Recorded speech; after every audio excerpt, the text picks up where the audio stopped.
Welcome to Home Biz Tax Talk. My name is Lysandra Everett, and I am the Home Biz Tax Lady, where I help home business owners win the tax game. Home Biz Tax Talk airs Monday through Friday, 9 o'clock ish. And when you tune into my show, you're going to hear about topics that are important to the home business community. So, one of the other goals that I set for this year is to help 1,000 business owners become profitable this year. Okay. And I plan to do that through education, business training, and of course, tax savings. So, this is one of those business training type of videos, and it's really centered around sales. So in my business, there are two ends of the spectrum.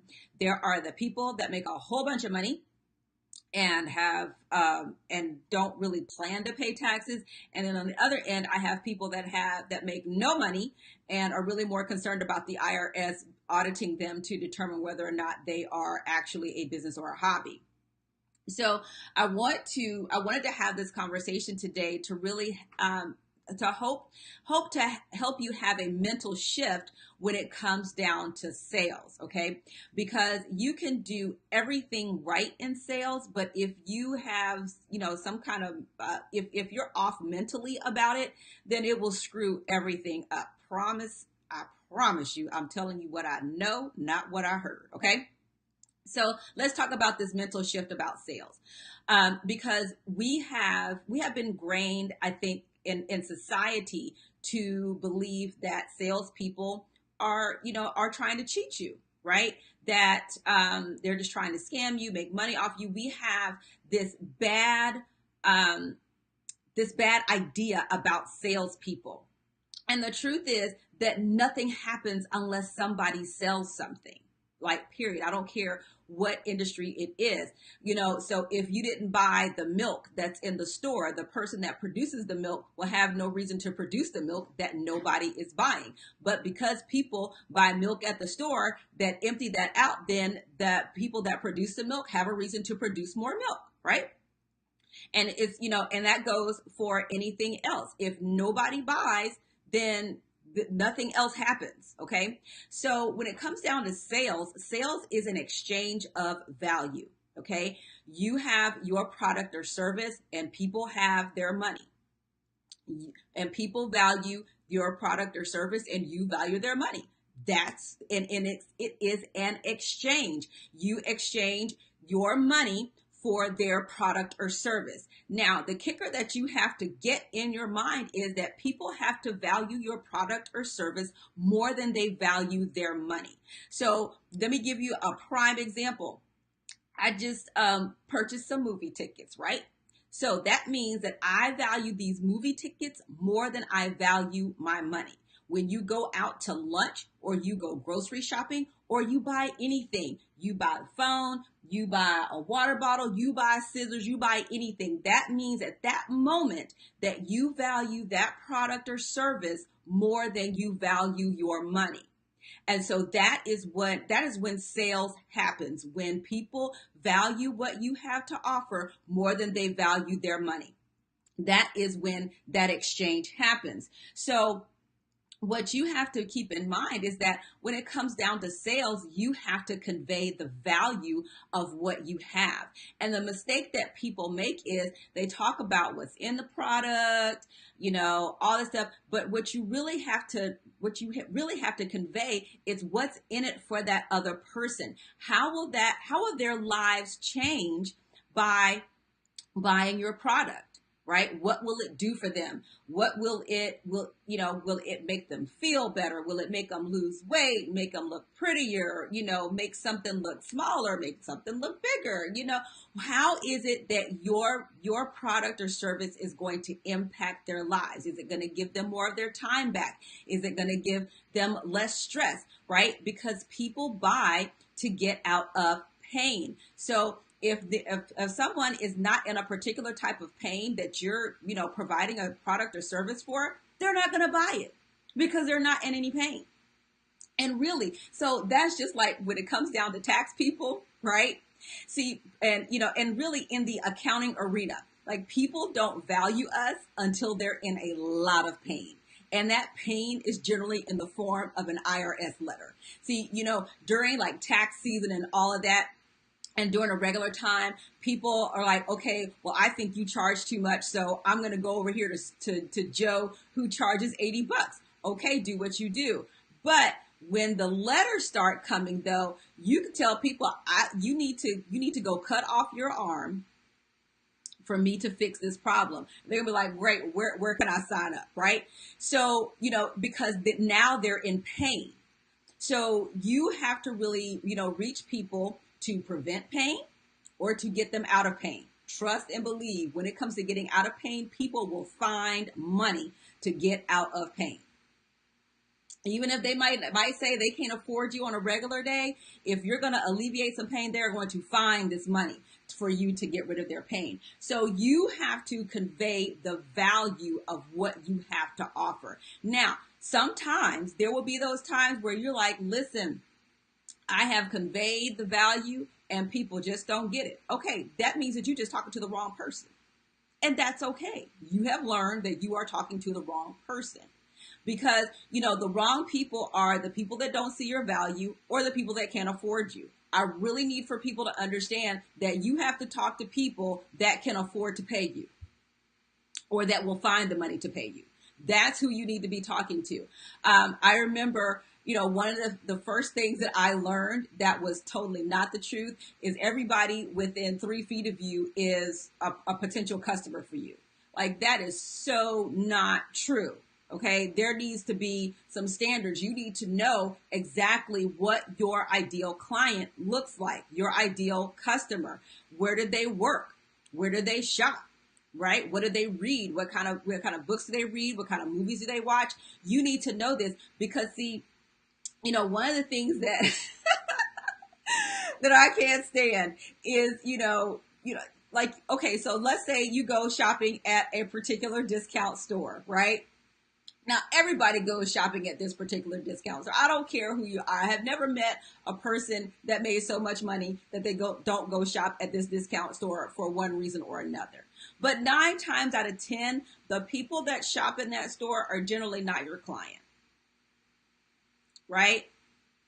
Because if the difference between, if you are, what did someone say? If you are price sensitive, then you're not going to, that's not the right client. Now, does everyone go through some price sensitivity at some time, meaning that you really don't have no money? Absolutely.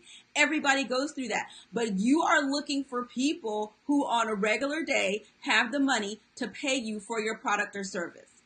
In other words, stop marketing to broke people. It's really simple. That's the truth. Right? Because what we do is we go to try to sell products and services to people who don't need them, who can't afford them. And then we're wondering why we're not making any money because you're not talking to the right people. It's kind of like, a car salesman trying to sell a car to somebody who doesn't drive. Like, how does that work? I don't care how great the car is. I don't care about the fuel efficiency, how much it's going to save money and all that. If I don't drive, then you can have the best sales pitch for your car, but I don't drive. So then it makes no sense for a car salesman to try to sell a car to somebody who doesn't drive. And this is what a lot of people try to do in sales is they try to sell something to that the people don't need. And then you're saying, okay, well, there's something wrong with the product. There's nothing wrong with the product. It's just you try to sell to somebody who don't need it. Like somebody will jump in my inbox and be like, okay, here's how I can help you lose 30 pounds in the next 30 days. Like, if I lost 30 pounds, I would need to walk around with an anchor so the wind doesn't blow me away. So you obviously have not looked to see if that is something that I need. Right?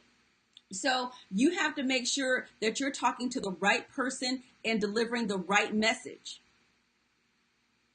Now, if that same person had come to me and said, hey, are you trying to get rid of that, last 5, stubborn 5 pounds? Okay, we might have some conversation. right? We might have some conversation at that point, but for you to just automatically say, okay, you need to lose 30 pounds, boo, that no. So you have to make sure that you understand who your product and service is for, so that you are consistently talking to the right people. Now, when you are consistently talking to the right people, you are delivering the right message to somebody who can afford to pay you, and is a person that needs your product. You keep talking to that same person over and over again, you're going to sell something. And then when you make the money, then you can talk about saving for taxes and all of that stuff, right? But nothing happens until you sell something. You don't get to go live on the beaches of the world until you sell something. You don't get to go buy the latest, trendy fashions until you sell something, unless you are going into debt. Okay. And then the debt doesn't go away until you sell something. Even at a job, you are still selling your skills and abilities. That is what a resume is. It is a sales pitch of your skills and abilities for you to get an interview for that job. So you're selling all the time. When you go to apply for a job, you are telling the company how they would benefit from having you. When you are in business, you need to be telling people how their lives would benefit from having you in it. It's not just, oh, you're just sharing the product. You're just sharing the service. That is sharing a lie. You have to let people know how this product is going to change their lives. And if people don't see the value in that, do not spend time trying to convince people of value they can't see. Go spend your time with someone else. And I'll give you an example. I had this person who basically came to me and said, well, I don't see why I should hire you when I can just go use TurboTax. And I said, you know what? I think you're absolutely right. If you're confident in your skills and ability, I completely invite you to go use TurboTax. And then he hired me. Why? Because I was willing to take my service and walk away, because I know that I offer a valuable service. And if people don't see that, then be willing to take it. Love yourself, your product and service enough that you walk away. See, people get so worried about leaving money on the table that you need to understand you need to leave bad money on the table. Not all money is good money, because the person that you decide to reduce your to reduce your price for, or whatever, that's going to be the same person that's going to run you absolutely bananas and not worth it wouldn't even be worth the sale. So be okay with walking away from the wrong people. As long as you spend your time trying to convince and sell to the wrong people, you have no time to find and deal with the right people. So take some time if you are having trouble selling, you need to take some time to have a mental shift and just understand it is an exchange of value. That's it. And you also need to value your product and service well enough that you know when someone is not the right candidate, and be willing to walk away.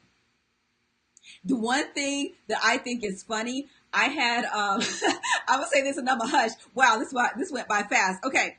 But, I had a client who had a network marketer. Okay.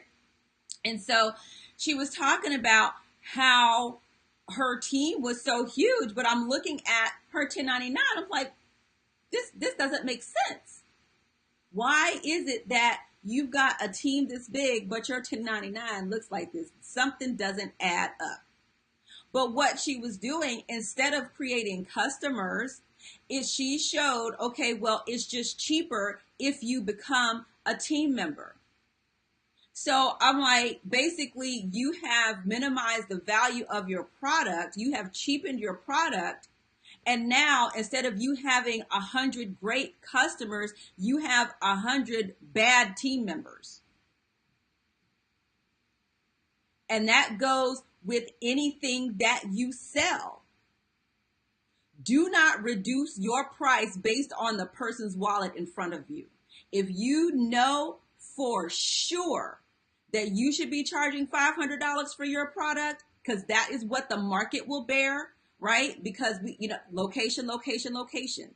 Some things that'll be $500 in New York, will be $250 in Georgia. Okay, that's just but on a regular day, if you know that your product is worth $500 and somebody tell you, well, you should be selling that for $200, you can say, well, I invite you to go to wherever you can get this for $200, but mine is $500.